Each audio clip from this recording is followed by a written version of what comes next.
नमस्कार, आप देख रहे हैं न्यूज वन इंडिया। मैं हूं आपके साथ कीर्ति बिंदल और बुलेटिन का आगाज महत्वपूर्ण खबर के साथ। प्रधानमंत्री नरेंद्र मोदी ने आज कर्नाटक के तुमकुरू में हिंदुस्तान एयरोनॉटिक्स लिमिटेड की हेलीकॉप्टर फैक्ट्री का उद्घाटन किया। उन्होंने लाइट यूटिलिटी हेलीकॉप्टर का भी अनावरण किया। इस मौके पर रक्षा मंत्री राजनाथ सिंह और राज्य के मुख्यमंत्री बसवराज बोमोई भी मौजूद रहे और इस दौरान पीएम मोदी ने कहा कि आज देश की एक बहुत बड़ी हेलीकॉप्टर फैक्ट्री तुमकुरू को मिली है। आज तुमकुरू इंडस्ट्रियल टाउनशिप का शिलान्यास हुआ है। इसके साथ साथ तुमकुरू जिले के सैकड़ों गांवों को पीने के पानी की स्कीमों पर भी काम शुरू हुआ है।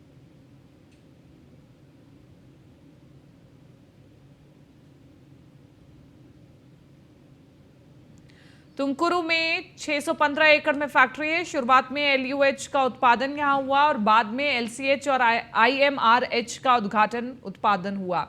शुरुआत में सालाना 30 हेलीकॉप्टर का निर्माण, बाद में सालाना 60 से 90 हेलीकॉप्टर का निर्माण का लक्ष्य। 2016 में फैक्ट्री का शिलान्यास किया गया और पीएम मोदी ने ही शिलान्यास किया था। 2016 में तुमकुरू में फैक्ट्री 615 एकड़ में है और इस 615 एकड़ में लक्ष्य रखा गया है कि 60 से 90 सालाना हेलीकॉप्टर बनाए जाएं।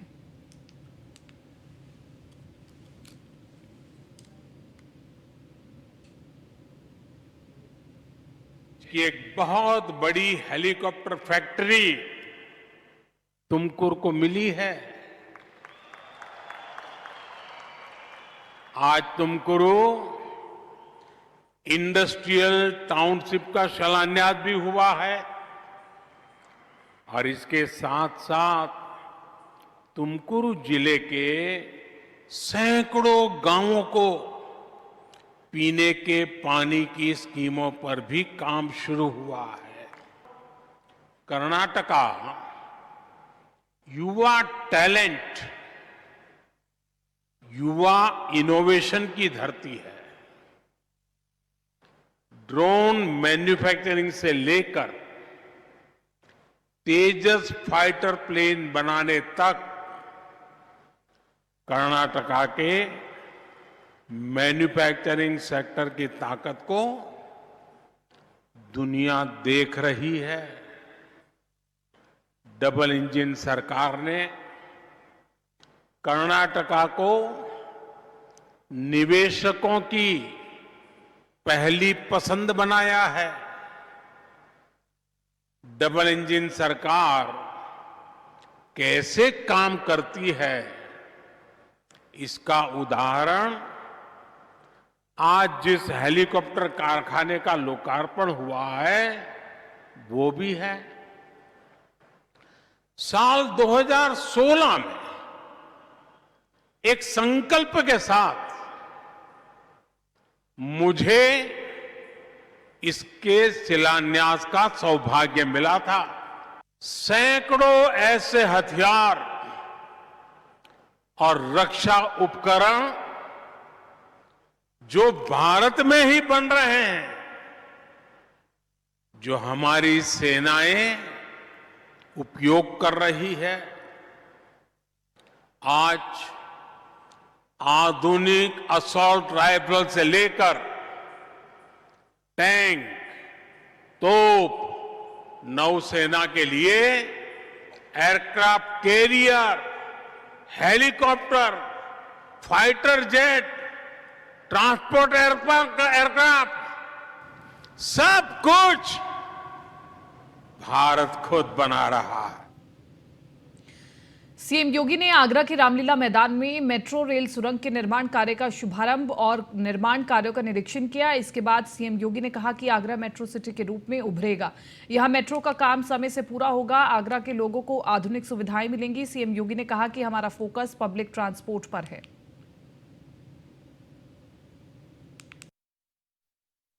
2 कॉरिडोर विकसित यहां पर पहले से करने का इसके लिए स्वीकृति दी गई है, जो 29 किलोमीटर 400 मीटर लंबा है। प्रायोरिटी कॉरिडोर के कार्य पर युद्ध स्तर पर कार्य चल रहा है।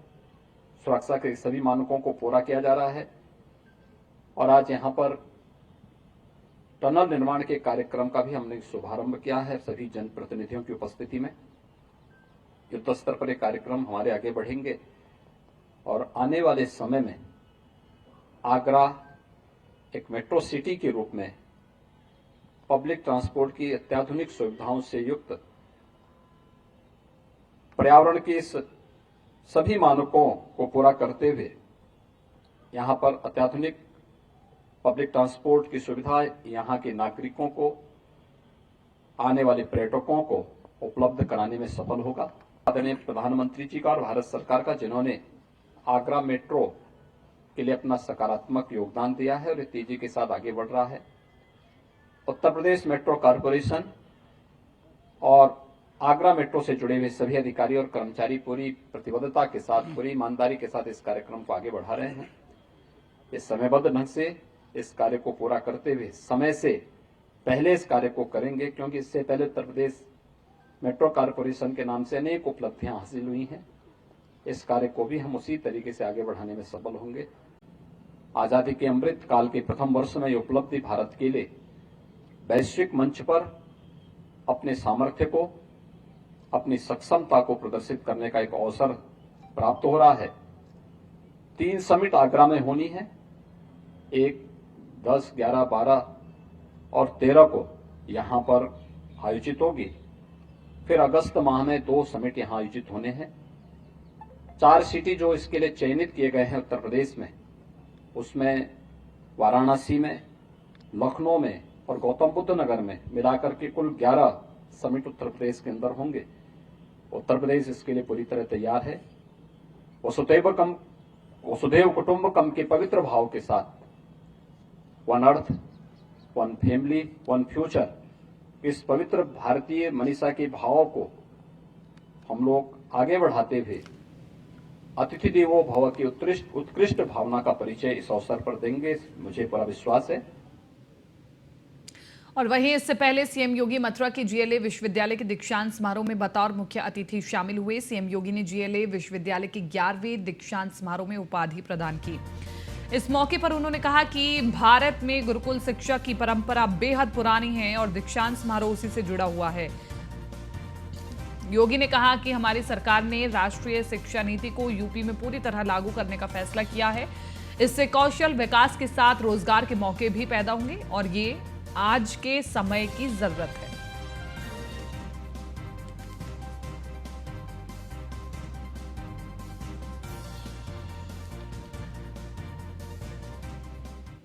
चिंतक डॉक्टर राम मनोहर लोहिया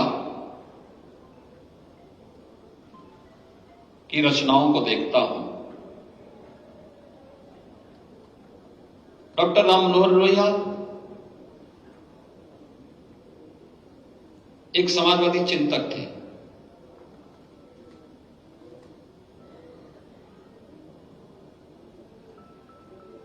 हो सकता है कि उनका मंदिरों में जाना न रहा हो, लेकिन जब उनसे एक बार पूछा गया कि भारत की एकता, इसकी एकात्मता और अखंडता के आधार बिंदु क्या है, उन्होंने इस पर विस्तार से लिखा भी है।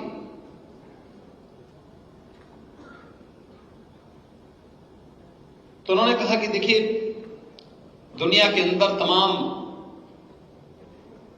देश बने हैं, बिगड़े हैं, परंपराएं आई हैं, समाप्त हुई हैं, लेकिन अगर भारत बना हुआ है, इसके पीछे 3 महापुरुषों का सर्वाधिक योगदान है। उन्होंने शब्द महापुरुष कहे थे, उन्होंने कोई ईश्वर नहीं कहा, कोई भगवान नहीं कहा। उन्होंने कहा ये 3 हैं जिन पर जब तक भारत की आस्था रहेगी तब तक भारत बना रहेगा। और ये 3 हैं, एक राम, एक कृष्ण और एक शिव। पूरब से पश्चिम से जोड़ने का कार्य, और राम ने त्रेता युग में आज से उससे भी बहुत पूर्व उत्तर से दक्षिण तक जोड़ने का कार्य किया था। उत्तर से दक्षिण तक की जो सीमाएं भगवान राम ने हजारों वर्ष तय की थी, भारत की वही सांस्कृतिक सीमा आज राजनीतिक सीमा के रूप में भी है। 12 ज्योतिर्लिंगों के माध्यम से पूरे भारत को एकता के सूत्र में जोड़ने के कार्य भगवान शिव के द्वारा अलग अलग स्थलों पर जिस श्रद्धा भाव के साथ भगवान शिव के प्रति भारत की आस्था आज भी जुड़ी हुई है। आज देश के यशस्वी प्रधानमंत्री जी ने कोरोना कालखंड में राष्ट्रीय शिक्षा नीति देश के नौजवानों के उज्जवल भविष्य को ध्यान में रख करके बनाई है। ये राष्ट्रीय शिक्षा नीति इसी भाव को लेकर के है। हम केवल अब डिग्री तक सीमित न रहे, एक बार में डिग्री ले, एक ही विषय की डिग्री लेने के लिए भी बाध्य न करें। हम एक बहुआयामी सोच के साथ उसे आगे बढ़ाना है, उसको लेकर के हम आगे बढ़ाने एक विस्तृत आयाम देना है और जहां से भी उसको अपनी रुचि के अनुरूप कोई अच्छी चीज लगती है तो उसको हमें आगे बढ़ाना हो। समाजवादी पार्टी के नेता स्वामी प्रसाद मौर्य ने संघ प्रमुख मोहन भागवत के बयान पर प्रतिक्रिया दी है। दरअसल मोहन भागवत ने कहा था कि जाति व्यवस्था भगवान ने नहीं ब्राह्मणों ने बनाई है।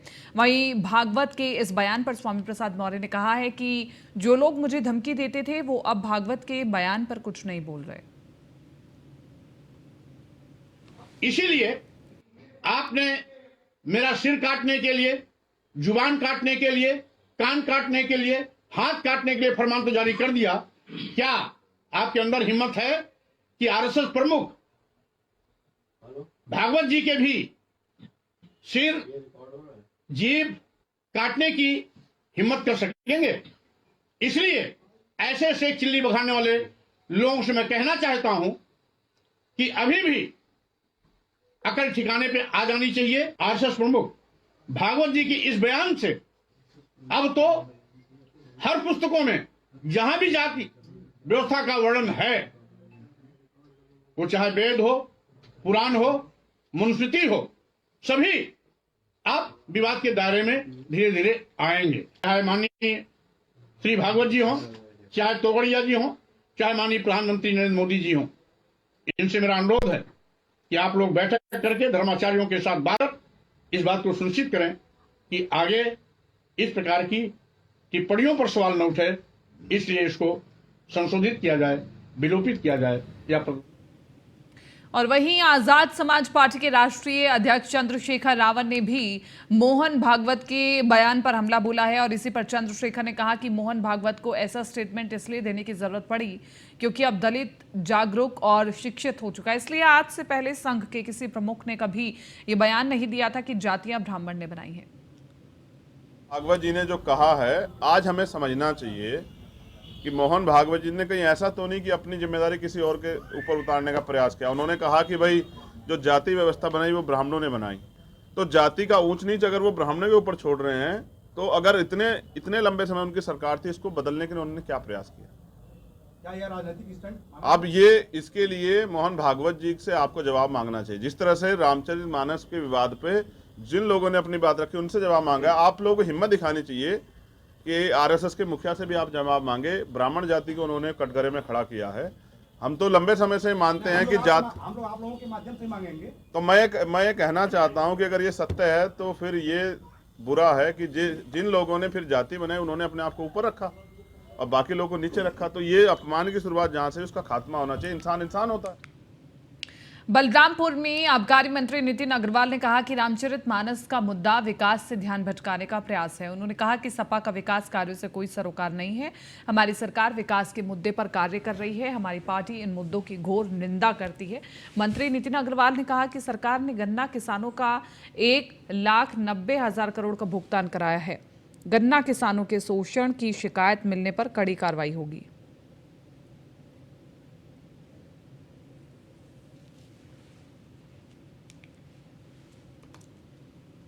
आदरणीय मोहन भागवत जी की बात पे मैं कोई टिप्पणी नहीं करूंगा, लेकिन जो समाजवादी पार्टी है जो विवाद की स्थिति पैदा करना चाहती है, मैं उस पर केवल इतना ही कहूँगा कि ये वो लोग हैं जिनका विकास से कोई सरोकार नहीं रहा है, जो जनता के ध्यान को भटकाना चाहते हैं। हमारी सरकार जो विकास के काम कर रही है और जो अभी हाल ही में होने वाले इन्वेस्टर समिट के माध्यम से एक जो पॉजिटिव माहौल प्रदेश में बना है, जिस तरीके से ग्लोबल इन्वेस्टर मीट में इन्वेस्टर्स ने अपनी पहली पसंद उत्तर प्रदेश को बनाया है, इसका ध्यान भटकाने के लिए समाजवादी, खासतौर से समाजवादी पार्टी ऐसे मुद्दों को लेकर आती है जिसकी मैं और बिजनौर में पसमानदा मुस्लिम सम्मेलन में प्रदेश के अल्पसंख्यक कल्याण मंत्री दानिश आजाद अंसारी ने मुख्य अतिथि के तौर पर हिस्सा लिया। सम्मेलन में दानिश आजाद अंसारी ने कहा कि बीजेपी सरकार में पसमानदा समाज के मुस्लिम बुनकर की ओर से सरकार ध्यान दे रही है, और वहीं उन्होंने सपा सांसद एसटी हसन के आरोपों पर पलटवार करते हुए कहा कि समाजवादी पार्टी हिंदू मुस्लिम की राजनीति करती है।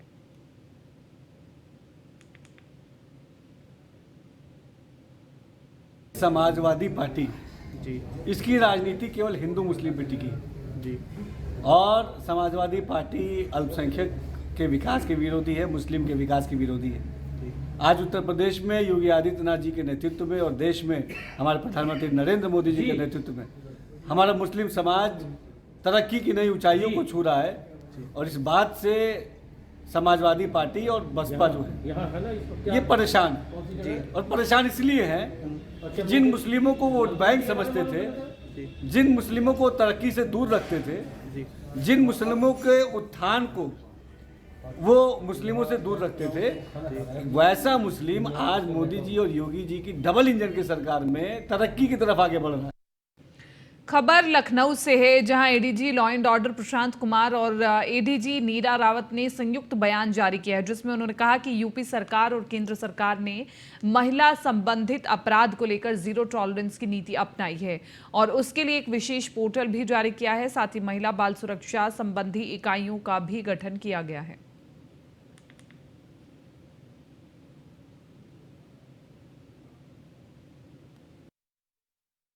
राज्य सरकार एवं भारत सरकार के द्वारा महिला संबंधी अपराधों के प्रति जो जीरो टॉलरेंस की नीति अपनाई गई है, उसके तहत ही भारत सरकार द्वारा एक विशेष पोर्टल जो कि नेशनल क्राइम रिकॉर्ड ब्यूरो के द्वारा रन किया जाता है, और उसका नाम है investigation tracking system for sexual offences. 2018 में क्रिमिनल अमेंडमेंट एक्ट के तहत कुछ महिला संबंधी बलात्कार केसों का अनुश्रवण डे टू डे आधार पर किया जाता है, तथा उनके इन्वेस्टिगेशन को 2 महीने के अंदर ही पूर्ण करने के निर्देश दिए गए हैं। उत्तर प्रदेश में इसमें काफ़ी उल्लेखनीय कार्य हुए हैं। 19 मई 2022 को प्रत्येक जनपद में महिला एवं बाल सुरक्षा संगठन की जनपदीय इकाइयों का गठन किया गया है, और ये जनपदीय पुलिस अधीक्षकों के डायरेक्ट सुपरविजन में है, तथा WCSO के हेडक्वार्टर लखनऊ के ओवरऑल सुपरविजन में कार्यरत है। तो इन अभियोगों के अनुश्रवण हेतु जो ITSO प्लेटफॉर्म भारत सरकार द्वारा संचालित है, उसको करने के लिए दिन प्रतिदिन आधार पर समीक्षा की जाती है। इसमें जनपदीय पुलिस अधीक्षकों का व विवेचकों का बहुत बड़ा सहयोग रहा है, तथा विधि विज्ञान प्रयोगशाला व अभियोजन विभाग से भी इसमें हम लोगों को मदद मिली है। 19 मई। फिलहाल इस बुलेटिन में मेरे साथ इतना ही। आप बने रहिए न्यूज़ 1 इंडिया के साथ।